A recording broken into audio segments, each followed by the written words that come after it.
En las recientes horas, la Coordinadora Nacional para la Reducción de Desastres registró más de 7.000 personas afectadas por las lluvias presentadas en 5 departamentos. Durante la actual temporada de lluvias se ha atendido 489 incidentes que generaron un total de 923.712 personas afectadas en el territorio nacional.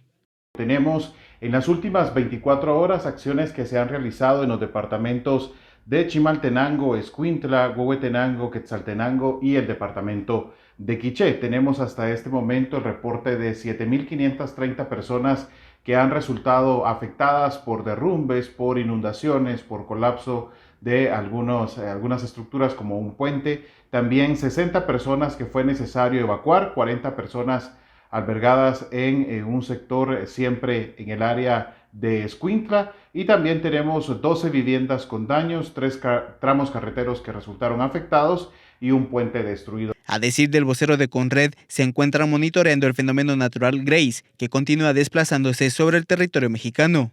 También mantenemos el monitoreo al fenómeno tropical Grace, que ya se encuentra en territorio mexicano. Se espera se debilite en las próximas horas, pero que acá en Guatemala vamos a tener los efectos indirectos siempre en sectores tal como el INSIBUME lo ha indicado, principalmente el occidente y suroccidente del territorio nacional. Durante las lluvias de las últimas horas, varias viviendas presentan daños, pero otras colapsaron totalmente y solo quedaron los escombros. De momento no se reporta daños humanos. Sin embargo, los habitantes de las casas derrumbadas tuvieron que ser trasladados a albergues.